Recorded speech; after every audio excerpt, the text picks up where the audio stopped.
بسیار درود و عرض احترامات هموطنان عزیز. امیدوارم که یکایک شما خوب، صحت، سلامت و سربلندی داشته باشید.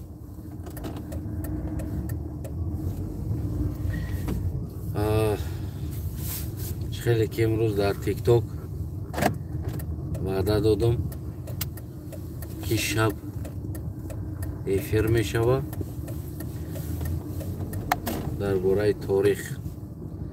البته کمی از تاریخ در وعده وفاگی.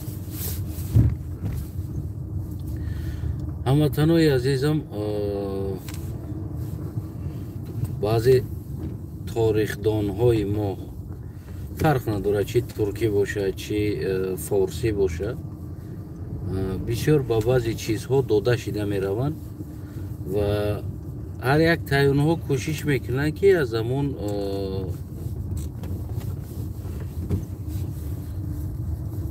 از فارس یا از ترک یک گگمونیت روشن و از فلان زمین تا فلان زمین، از اشروق تا مشروق، از مشروق تا غشروق، زمین ها، نمیدونم علم ها، دانش ها، خلاص بگیم که یک فانتازیایی به نهایت چقدر داده شده می روند، به نهایت چقدر داده شده می روند. عاقبت بسیار یک دروغی قدار میگن، با استنوی چنه میکننده با دروغ میبافند در بالاش. برای همون من همه وقت از طرف تنقیدی تاریخی گپ میزنم. همین چیز در همین مسئله تاریخ بگیم که من فرق کننده از اون انسان های اشرق و مشرق میگفتگی هستم و من باشد از طرف تنقیدی صحبت میکنم. نباید همه ما دیگر همون فقط نمیدونم فارس از این طرف کشه کرپر طرف خودش و یا ترک کرپر طرف خودش کشه بگیم. من در اینجا هر دی طرف بگیم که تنقید میکنم. وظیفه من تنقیدی تاریخ است. همچنان اپوزیسی هستم، باید همه وقت وظیفه من باید یعنی که پوزیسیون خدمت داشته باشم در همه مسئله. من هم بسیار تاریخ میخونم، بسیار خوب میفهمم و خوب میدونم و میتونم که از اون تاریخ یک نمیدونم سیاست چه بسازم و میتونم که آرامانه و تنقیدی بگیم که سالم داشته باشم. از این نوار مقصد کسی را تنقید کردن، کسی را پس زدن، کسی را بلند موندن نیست، اما بگیم که مقصد از این است که حقیقت گفتن هست. نباید تاریخدان های ما بسیار در مغز سر مردم پریگت کنن، بسیار بگیم که مغز سر مردم خراب کنن و جوان ها را با همون فانتازیای بافته های ساخته های خودشون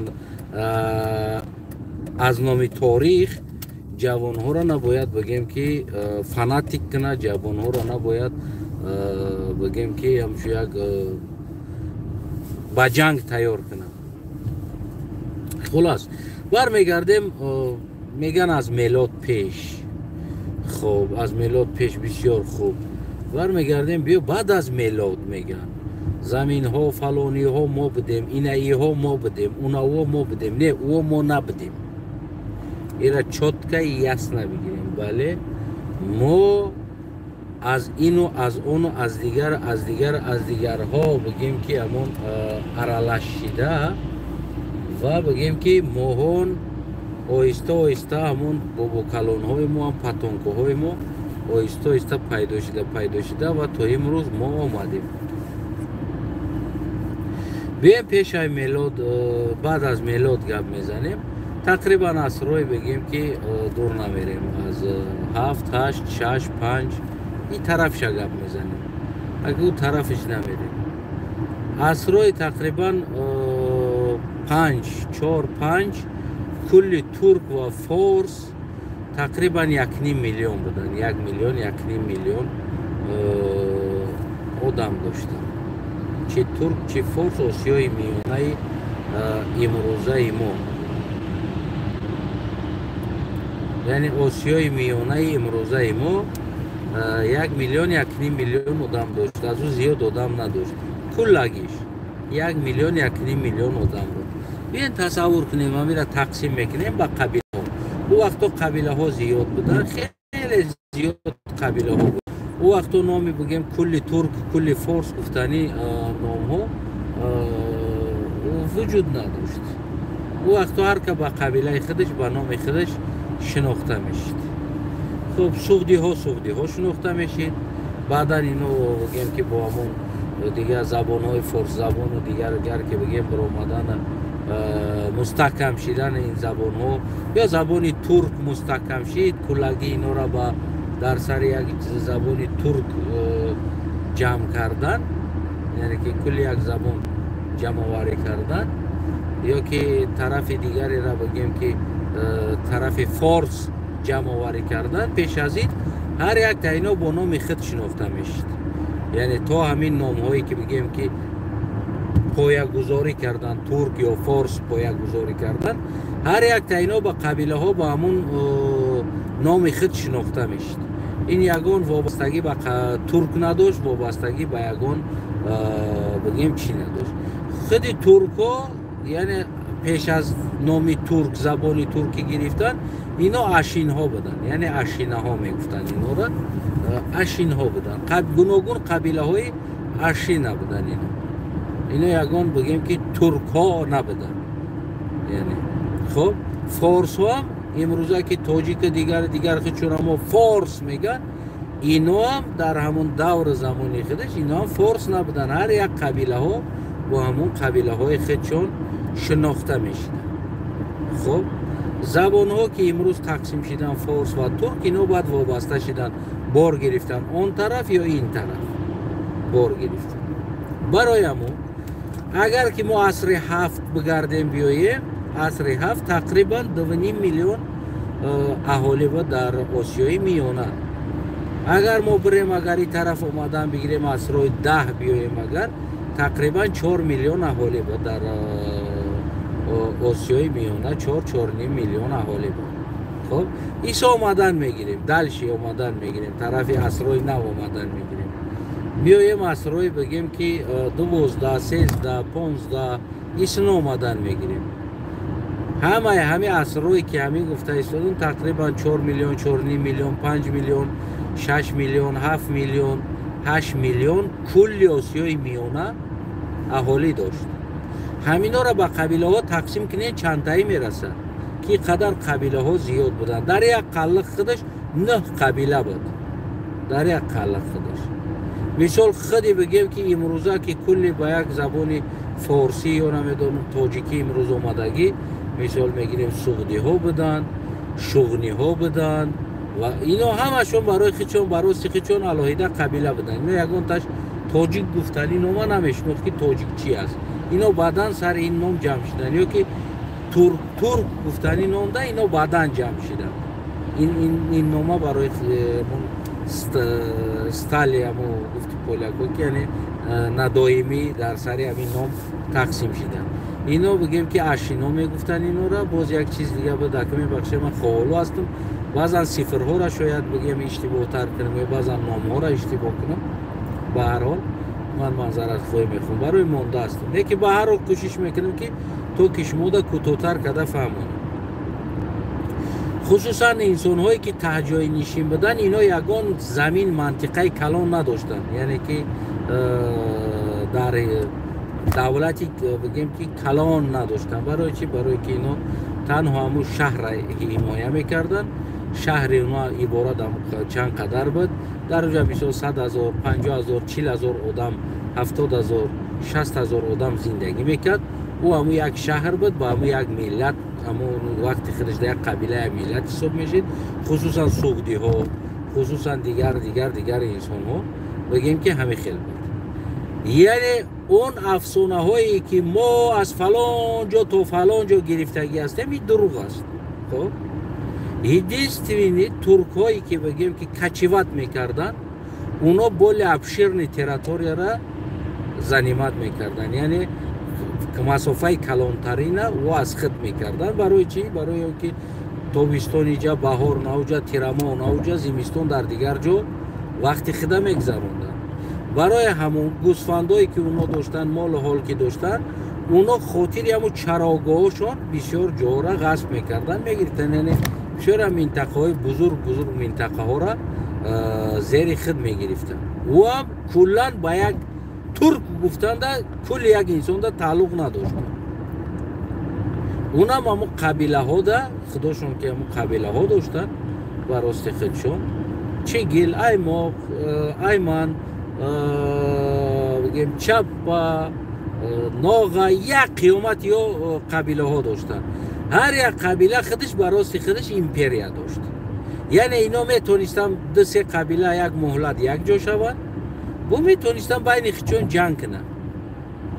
او زمان یعنی تاریخ هم خیلی اومدگی است و این افسانه هایی که از سیبیر تا فلان جا ما گرفتیم و ما در علم رشد کرده بودیم و علم ما فلانی بود، نه، علم رشد کردگی نبود. این چیز دروغ است. در همون خود سرایه های شاه ها، چی اگر اروپا را تاریخ ببینیم، چی اگر آسیا را تاریخ ببینیم یا چی دیگر تاریخ ها را ببینیم، همون عصرها را علم فقط همون خوب بی بعضی همون شاه ها میشید. در همون شاه ها اونا چکار میکردن؟ همون بعضی علم ها، شاعر ها، بعضی نویسنده ها، اینا هم پکلین، یعنی که آیلوی بودن، پکلین میگذشت. یگان مکتب نبود خصوصی بروان آدم ها درس بخونن، یگان جایی نبود بروان آدم ها درس بخونن. این چیزها همش دروغ هستن. این در گوش شما میبافن، میزنن. ما تو نیمی قزاقستان زمینی تاجیکا بده بچه، تو نیمی قزاقستان اگر من میگم که 3 میلیون ترک و فارس بود کلگیش، این شما اگر فرض کردیم پپلم هم بگیریم 1.5 میلیون میشه. یا که نمیدونم اسرای 3 و 4 که شما گفتیستین همگی 1 میلیون اهالی بود، در جمع هم 1 میلیون نبود، 1 میلیون بود. همین را پپلم گیریم 500,000 تاجیک، 500,000 ترک اگر بگیم، نه که وقتا کمتر بود بگیم تاجیک، ترکا زیادتر بودن. برای که یعنی که امروزه که فارس و ترکا گفت اگر حاضر زمان قطعی تقسیم کنیم، یعنی این زبان گپ میزدگی انسان ها کمی بیشتر بودن، زیادتر بودن. یعنی زبانی فارسی گپ میزدگی کمی کمتر بود نظر بچه. و فارس ها اسید لیابرز حیات داشتن، ترگاو لیابرز داشتن. یعنی برای اونا خیلی ابشیرنی تریتوری از زمین، این چیزا نه اونقدر مهم، نه اونقدر وجه نبود که برای که پشتا را بگیرن. چیکار کردن؟ زواد کردن، چرواداری کردن. برای چی گرفتن اون زمین را؟ برای هیچی، سمیسل نبود گرفتن دا یکم چیز. بعد یا وقت هم نداشتن اون زمین را بگیرن و نمیدونم دولت کنن. بعد سیمش او بدگی 40,000 50,000 آدم ده، هیچ قدر زمین مهم هم نبود. مهمترین جا در همون عصر اگر تاریخ ما تماشا کنیم، همه این در لوی دایره ها میگذره، یعنی که جای آبدار. یعنی برای انسان ها لوی دایره، آب، کانال و غیره جای ها مهم بود و کسی در که پشته نمیرفت. فقط که پشته چاروادار انسان ها میرفت. یعنی بیشتر در میدان های عدیر دور و تری جا و که پشته و غارو ده، اینا ده یعنی امروزه اگر ما تقسیم کنیم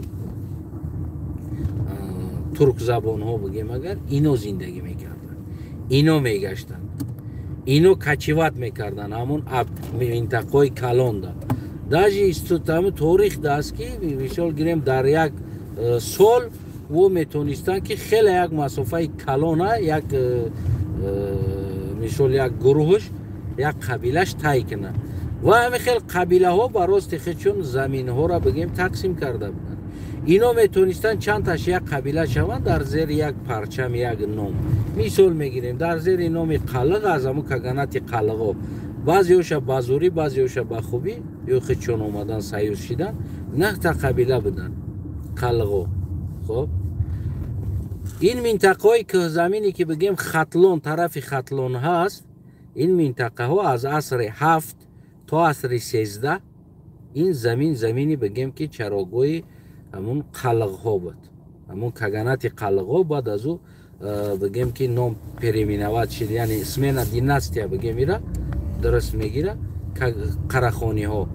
яъне ки то 13 аср ин минтақа куллан сомонӣ влияние доштаги ҷош, яъне ки гирифтаги ҷош, ино ихел васеъ намешиданд, ино узки дароз мешиданд, яъне давлатҳо узки дароз мешиданд.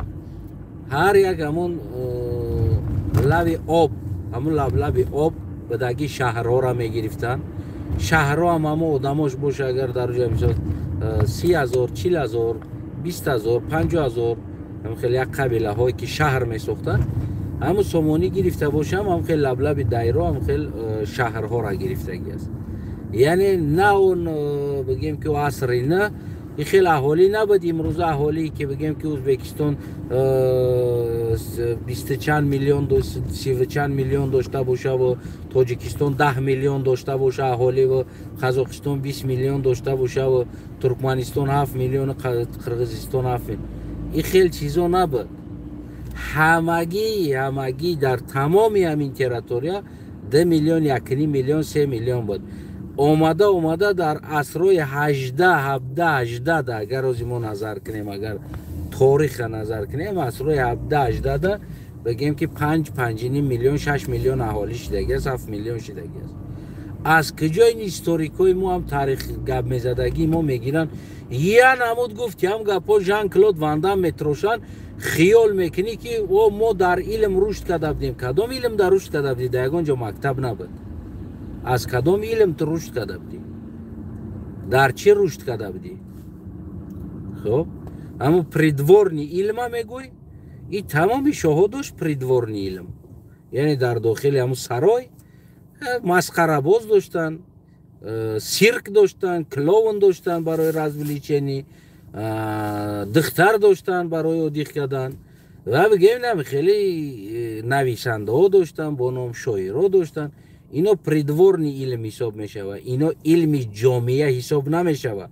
инора шумо мардума гаранг карда дар калашон, чӣ туркат бошен, чӣ форсат бошен, мардума хеле калаша гаранг карда, намедонам ин ҷавонуро мо ита будем, мо то намедонам фалон ҷои Қазоқистон ин марзи мо буд. бача ту афсона нақл кардести, афсона. кадом асра ту гуфтести? ту мегӯи асрои 2 3 4, асрои 2 3 4 1 2. бача ин форсзабон худаш боша гуфтиам 100,000 буд. куллагиша ҷамъ мекардӣ 100,000 мебиромад ё 200,000 мебиромад. ту аз куҷо гирифтеси? чанд қа армия дошт ӯ замонда? ӯ хел аҳолиҳо чанд қа бо темболи ҳар як қабилаҳо ҷудо буданд. чанд қа армия доштем? куҷора задем? чанд қа ҷангҳо? барои ин хела як хунхор шидан дар кор аст, хела бигем як Амир Тимур шидан дар кор аст, намедонам барои як Чингизхон шидан дар кор аст. ин асрои най Чингизхона бигирем, унау замон ҳамун Чингизхонам армияш калон набуд, просто ҷанговар буд. Чингизхонам миллион территорияро гирифта буд, не ки атроф фақат шаҳроша мегирифт. ӯ дигару тарафош да Чингизхон на гандум кардагиай, на ҷигорӣ кардагиай, на граница муайян кардагиай, набуд муайян граница. аз куҷои сафсатаҳоро шумо мегиред, мехонед, бигем ки ҳамон мардум аз ҳарча гиҷ мекунед, ҳамин ҷавонора бечораҳо намедонанд, намефаҳманд, ҳамон ториха таҳлил карда наметонанд. баъд чӣ кор мекунед? ин мардума инамтари гиҷ мекунед, аз фалон ҷо то фалон ҷо замини мо буд, ягон ҷо замино то набуд. ҳама ин заминои қабилавӣ буданд, ҳамон шаҳрҳо буданд. атрофи шаҳр масофаш бигем ки як 30 километра 40 километра атрофаш бигем лавлавои ов, шояд گندم میکردن، جگوری میکردن، مکه میکردن، دیگر کرونا میکردن و شاید یک بود این طرف دیگرش باشه، اگر شاید یک 20 کیلومتر 30 کیلومتر جوشون جای شکار بود، تو همون جرا میرفتن، از اون سو نمیرفتن. و این انسانو نمیدونستن که اون طرف چی است. همین طور خیلی بار بخونین، خشرو بخونین، همون ایستوریا همون شهور بخونین، نمیدونم و نمیدونستن همون طرفش در چی گپ بدگیشه. همون منطقه که زندگی میکنن و ماکسیمال یک تریتوری را میدونستن، خلاص که تو همون جاس اون طرفش نمیدونستن چی گپ است و نمیرفتن همون طرف و ماکسیمال همون جای خچون میقپیدن، همون جا را آباد میکردن.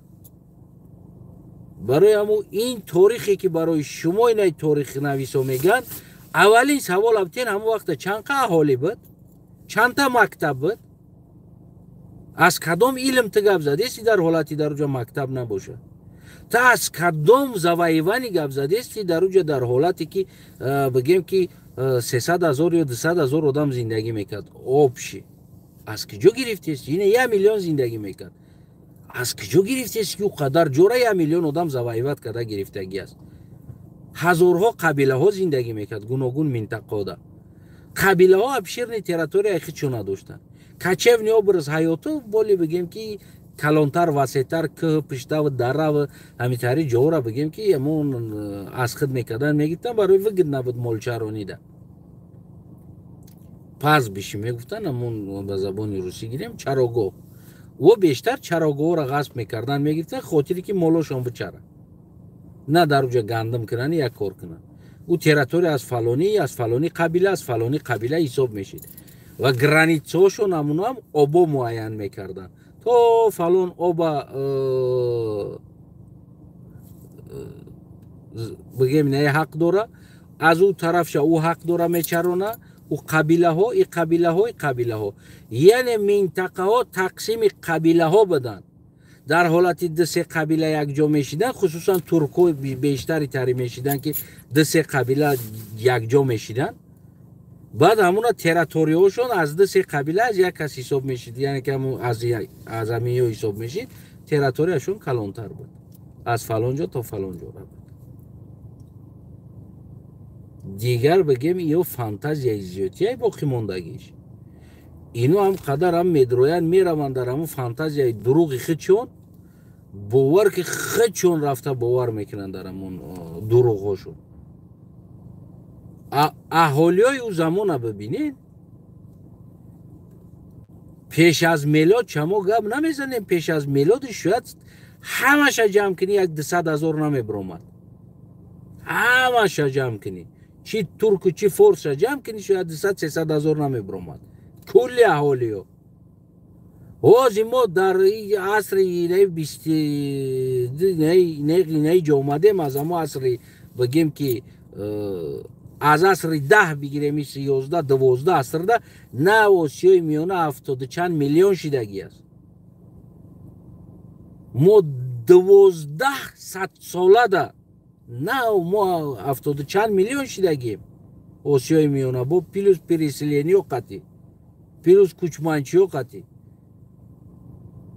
یک انسانی که در 12 عصر اگر عصر 7 بگیریم بیاریم 15 16 17 عصر ده 17 عصر ده قریب نه ما 70 چند میلیون شدیم. انا خفا بگرد پیش ما چند قدر بدیم، پیش مردم آسیای میانه چند قبل. خب از هم 20,000-30,000 سر میشید پیش از میلادت. بعد این طرف شما حتی که عصر 7 ببینین چند اهالی بود، بزنین گوگل کنین و خیلی بچه عصر 21 است، میفهمین؟ بزنین عصر 7 چند قدر بود بگین. ما در فیسبوک موندگی هستم، میتونین از فیسبوک ما بدروین ببینین استانه ارسلان کگان. خب مرحمت، یعنی ما 2.5 میلیون بدیم کلگی، چی فارس چی بگیم ترک 2.5 میلیون بود در آسیای میانه امروزه ترکمنستان، قزاقستان، قرغیزستان، ازبکستان، تاجیکستان. میفهمی نمیره؟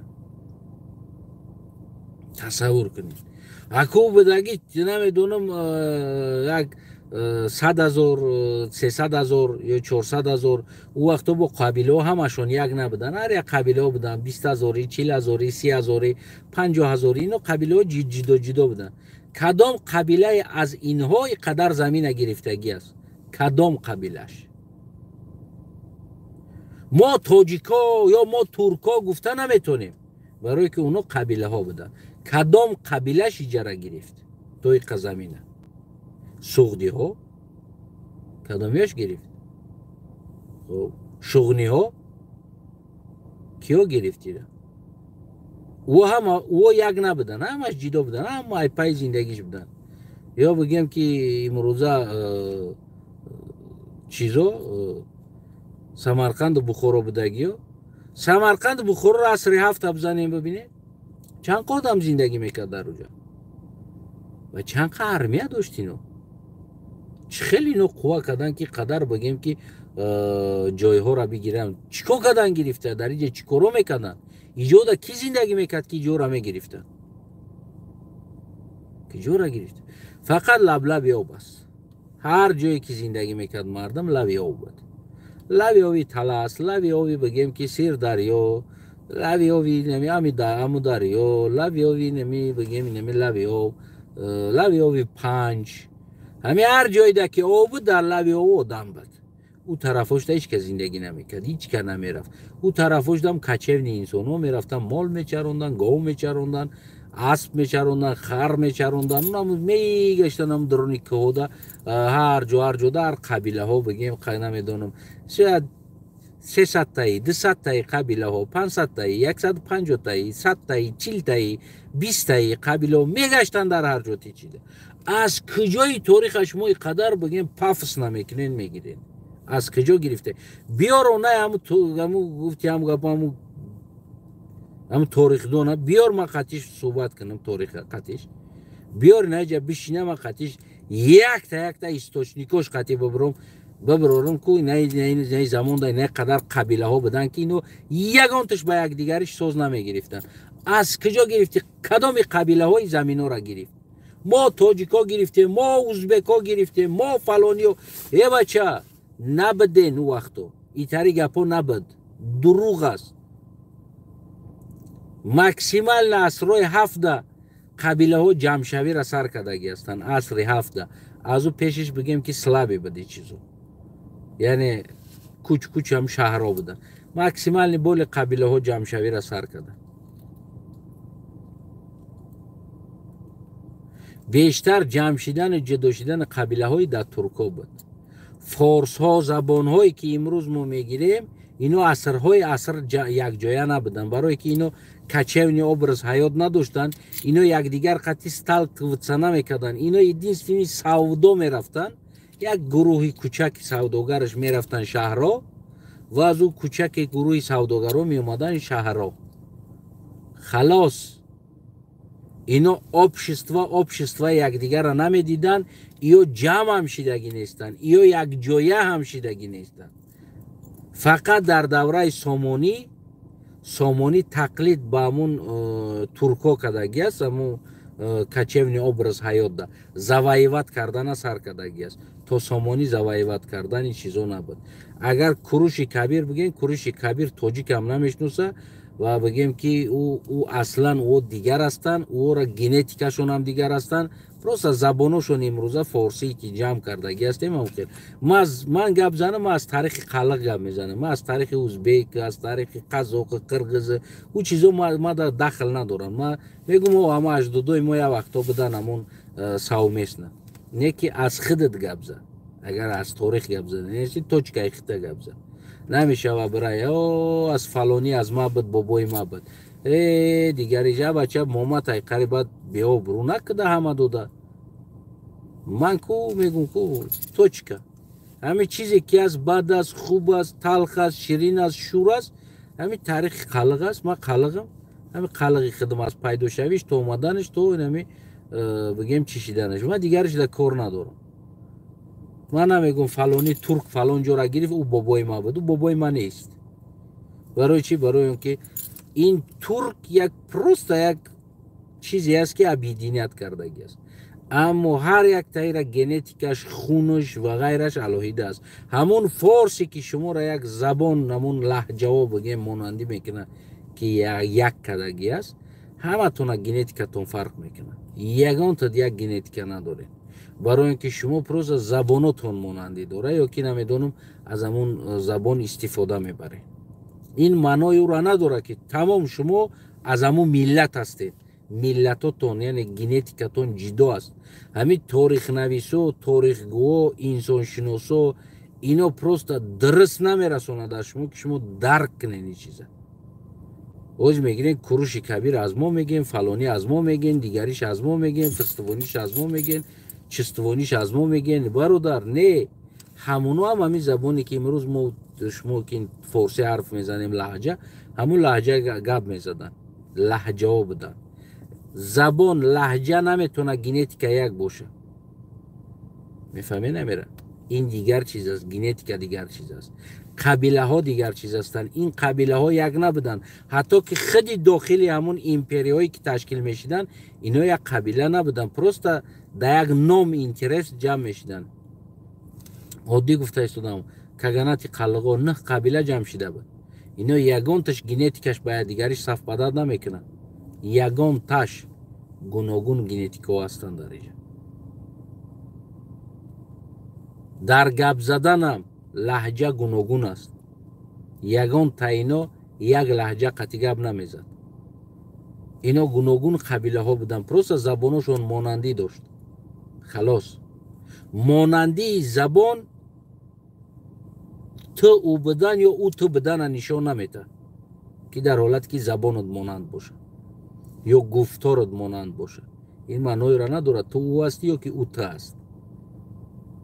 همین چیزا که مردم ما درست می آموزن و هم تاریخ نویسای ما نمیدونم پافس نمیکنن از اینجا اونجا و در حالت درست میشه. نه که تو اون وقتی که نه پافسو هست ما از فلان جا تا فلان جا تا فلان جا گرفتیم ما شهرنشین بدیم. شهرنشین رو جنگ نمیکردن، نمیگرفتن. единственный наезд میکردگی کچیونی ها بودن. کچیونی انسان رو наезд میکردن، شهرنشین ها نبود. ما در علم سیاره کردیم. در کدام زمان تو مکتب داشتی در علم سیاره کردی؟ کدام مکتب؟ چه خیلی بود مکتبت؟ در یگان جای تاریخ قید شدگی نیست.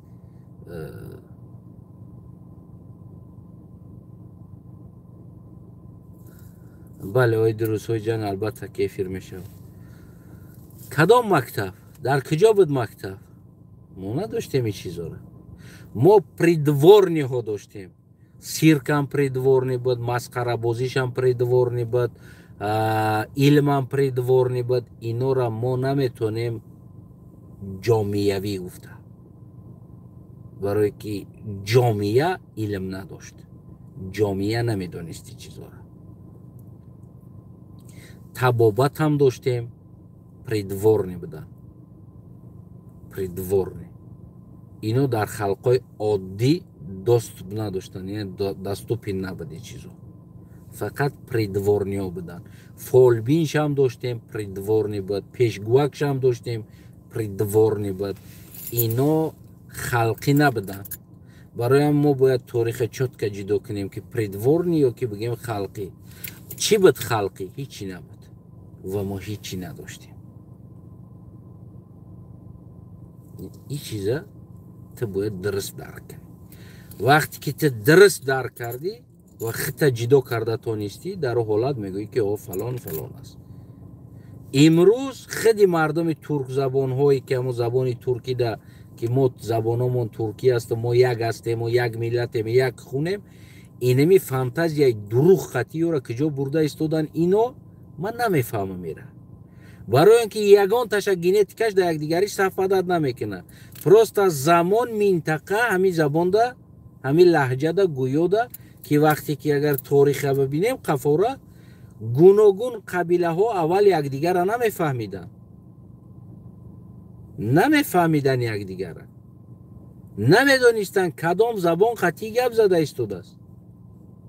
بسیار سخن ها کم بودن. имрӯз суханҳо зиёд ҳастанд. бисёр суханҳо кам буданд, кам истифода мебурданд. итари чахчахкунӣ, итари чизо набуд, кам буд. баъзи садоҳо сухан буд. ин имрӯзам дар африқо ҳамин чизо мондагия ку ному чия мега ниқа ниқа мега ку. яъне баъзи нам хеле чизҳо буданд, аммо набуданд хеле славаи пирра набуд, суханҳои пирра набуд. намефаҳмиданд қабилаҳо, и торих мега ки намефаҳмиданд якдигариша. ҳози ҷондоро гирифтан, мо намедонам олим будем, сайёраро кашф кардем, фалониро кашф кардем, дигарро кашф кардем. и фантазиятон як тараф монед. мо дунёро гирифтем, фалон ҷоро гирифтем, дунё аз мо илм гирифт, мо дар техника пеш будем, дар технология пеш будем, дар фалонӣ пеш будем. Не, ин чизо придворни буданд. ин мардумӣ набуд. ҳамин чиза агар дарк кунӣ, баъд ояндат хуб мешавад. ё ки имрӯза генетикаи ки номи тоҷик дорӣ, ту тоҷик ҳастӣ. албатта ки форсӣ ҳарф мезанӣ, не ки ӯ форс ба ту ягон алоқа надора, ира бояд бидонӣ. имрӯз ман забони ман монандӣ дора, агар ба забони модарим гап занам, ба турку, ба қазоқу, ба узбеку, ба қирғиз. Не ки ман чоткаи определят кардагӣ худам да медонам ки ӯ дама ягон генетически рабт надора. яъне фақат нами лаҳҷаи гӯё, хотире ки ҳамин минтақаҳо дар ҳамин гӯишҳо, яъне ба якдигар гуногун қабилаҳо оҳиста оҳиста оҳиста оҳиста як термини гӯиш пайдо кардан байни якдигариш. ҳамин гӯиши имрӯзаи туркӣ ки ман мегӯям пайдо шид. ва ҳамчунон ӯ минтақааш форсҳо ҳам гуногун қабилаҳо оҳиста оҳиста аз гуногун гӯишҳо овардан як гӯиш пайдо кардан ки номи ӯро баъдан додан форсӣ ё порсӣ ё баъдан дарӣ, намедонам дигар номҳо додан. мефаҳмед? ино гуногун қабилаҳо ҳастанд, гуногун генетика ҳастанд, аз гуногун ҷойҳо ҳастанд. ино ягон рабт ба якдигар надоранд ва шумо ҳам дар ӯ дигар эрониву дигар чиз рабт надорем ва гӯиши ӯ ба шумо монанд чи торихи ӯ дар шумо рабт надора. аз он ҷумла дар манам торихи ягон таи туркзабонҳои атрофам рабт надора. агар то вақте ки дар торихи ман аралаш набошад, ягонташ рабт надора. барои гӯиши ман як шидан қатъи маъноеро надора.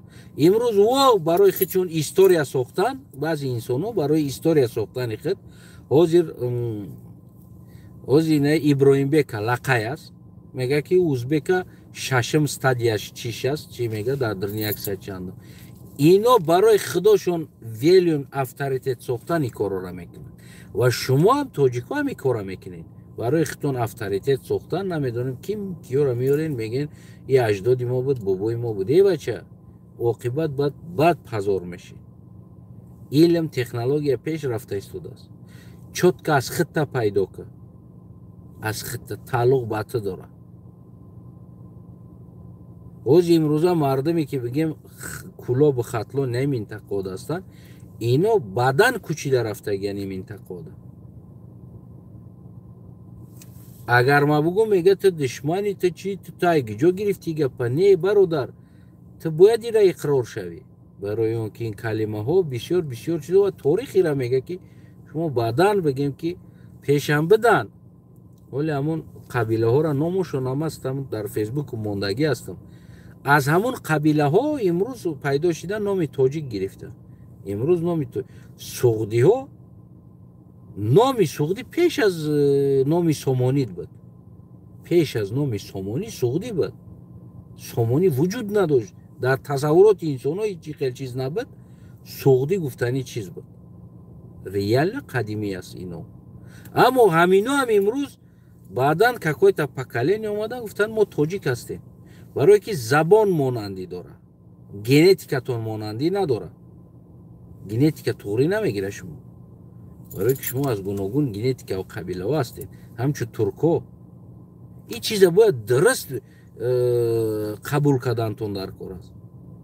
ин ягон нафрат, ягон бадбинӣ, ягон пасзанӣ нест. ин чиз мақсади ман аз ин навор аст ки дӯстои азизам шумо дуруст дарк кунед, баъзан фантазияҳо да дода нашед ва хубтарш хитон бирен тариха биомӯзед. اولین چیزی است.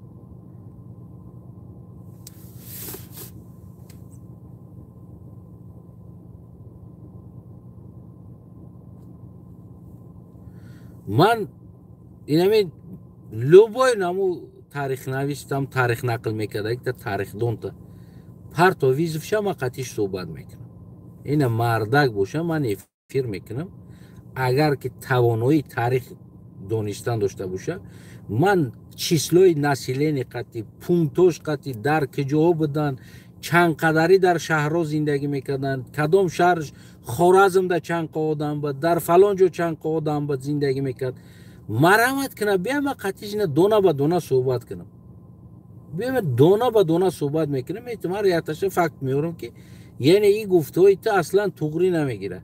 یک آدم که در یک شهر نمیدونم 40,000 70,000 آدم داشتگی انسان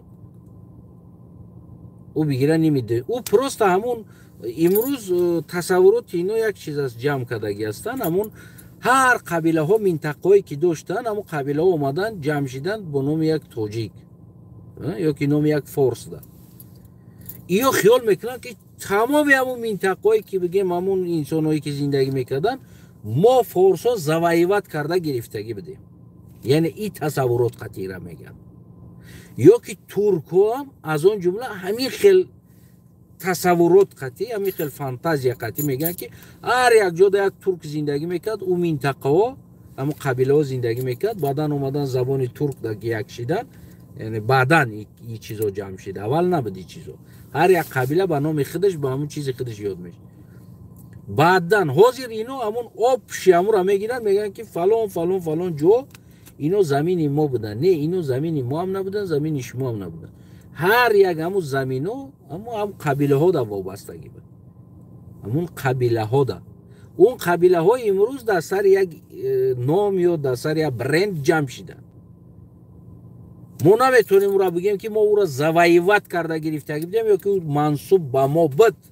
نه، منصوب در دیگر انسان های بود که آمدن در سر یک ایده یا در سر نام ما جمع شدیم. یعنی ای درستر می شود. نه که اگر بگیم که از فلان جا تا فلان جا تا این زمین تا اون زمین برادرم همگی 2 میلیون اهالی بود، 1.5 میلیون 2 میلیون 3 میلیون اهالی بود. اگر اما عصرش هم بگیرم بگم کدام عصرت میگوی که از فلان جا تا فلان جا جایت بود، چند اهالی داشتی هم خودت، کیها بود در زیر تاثیرت، چند قدر بود منطقه اهالی، چند شهر داشتی. آیا همه شهر رو بگیم زیر یک پراویتیل بدن؟ نه، هر یک تا پراویتیل خودش داشت، شاهیگری خودش بود. هر یک شهر شاهی خودش داشت.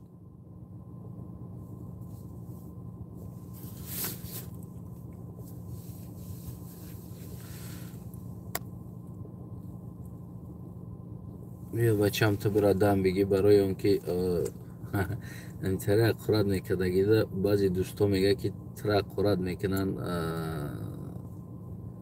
خیلی غضب نمیکنن، بعضن حالت غضب میکنن.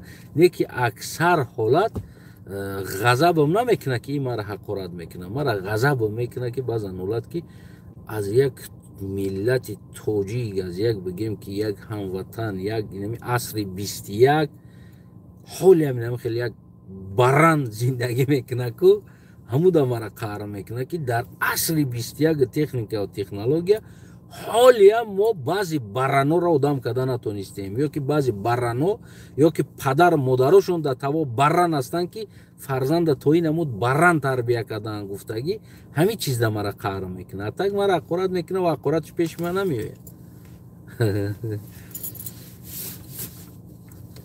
انا برای همین دوستای عزیزم این چیزا نادرست هستن. این تاریخ کمتر پفس میکنن برای شما. در این چیزا دوده نشین. این چیزا نادرست است. از فلان جا زمینی نمیدونم ترک ها بود. بله دی درست است. ترک ها یعنی ترک زبان ها، او یکیش ایماق بود، یکیش نمیدونم قبچاق بود، یکی دیگر بود، یکی دیگر بود. او زمین خیچونه و شایگری است، اما گروپ خیچونه داشتن که بین شما جنگ میکرد، شما را قبول نداشت. یعنی این چیز بگه میشه. یا که از فلان جا در فلان جا فارس زبان بله این هم درست است.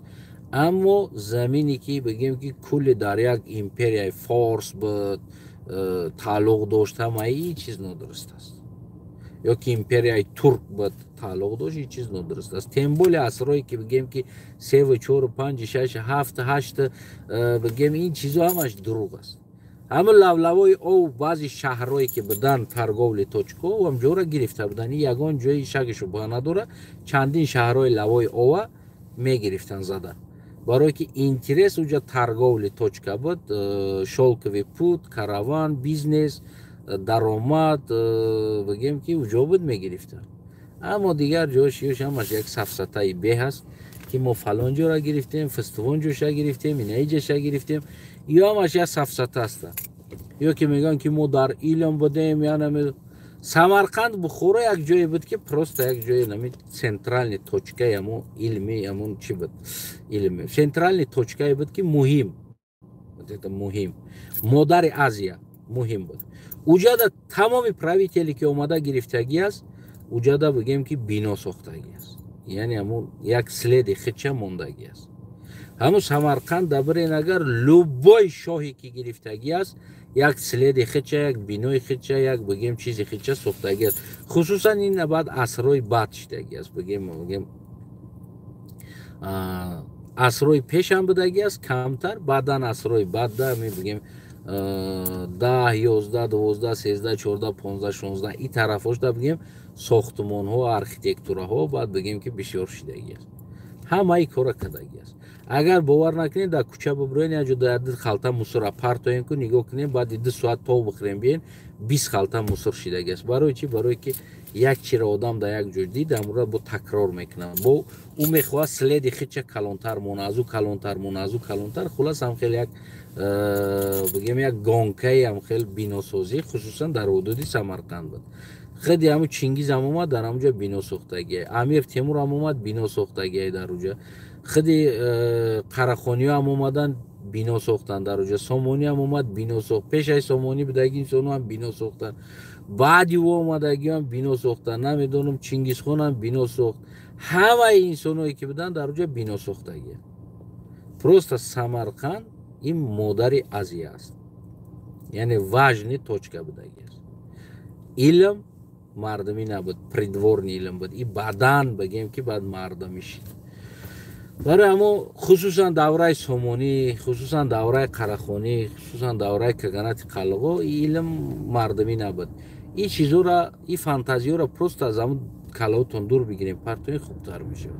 دوستای عزیزی کمی بود حقیقت ما گفتم که من تاریخ از نگاه نگاتیوش میگم، یعنی که از نگاه بگیم این طرفش و دیگر انسانو در تعریف تفسیرش میگن. برای که من میتونم که بازم دروغ بگم، تعریف کنم، تفسیر کنم، نه که به هر حال ماکسیمال کوشش کردم که یعنی که دروغ نگم و حقیقت بگم و حقیقت باشه در گفتارها. اگر که شما در معقول نشده باشه به هر حال شما میتونید خودتون بخونین، فکر نظرتون بنویسین، تأخیر نباشه، دشنام نباشه، فکت باشه، اسناد باشه، بگیم یگون مشکل نداره. بیرون از او بگیم که سفسطه زیادی بگیم اقرار دشنام نمیدونم تحقیر این چیزا بگیم احمق بدن خطون نشون میده. خلاص همون انسانی که همی کامنت می نویسه احمق بدنش نشون میده، ما او را یک احمق میدونم خلاص. اما فکت اسناد دلیل داشته باشین میتونین بنویسین. و شما بود یک هموطن شما یک قلق که از تاریخ بود. البته من از تاریخ بسیار چیزا را میدونم، اگر بگم بسیار سخت میرسه میروه مردم ده، برای همون بگیم که او جوشا نمیگم، وقت ساعتش بیا استوستا میگم، هیچ مشکلی نداره. استوستا مردم باید گوشش عادت کننده، برای مردمی که یک کسی تنقید شنویدگی نیست از تاریخش تنقید چه میبروری و بمب میشه برای او که دویم او گپای شیرین شنویدگی. برای ما ایستا میبریم تاریخ ما، این تاریخ هایی که با ما میگن این چو از نگاه ما همه از سفسطه هستند، دروغ هستند، فانتزی هستند باید ما تاریخ اصلش بیاویم، корректировка کنیم، چotка کنیم و ببروریم و همون عقل در میغنجیدگیش بمونیم، از عقل نمیغنجیدگیش یک طرف باید پرتویم. پدرود تا با درودهای دیگر.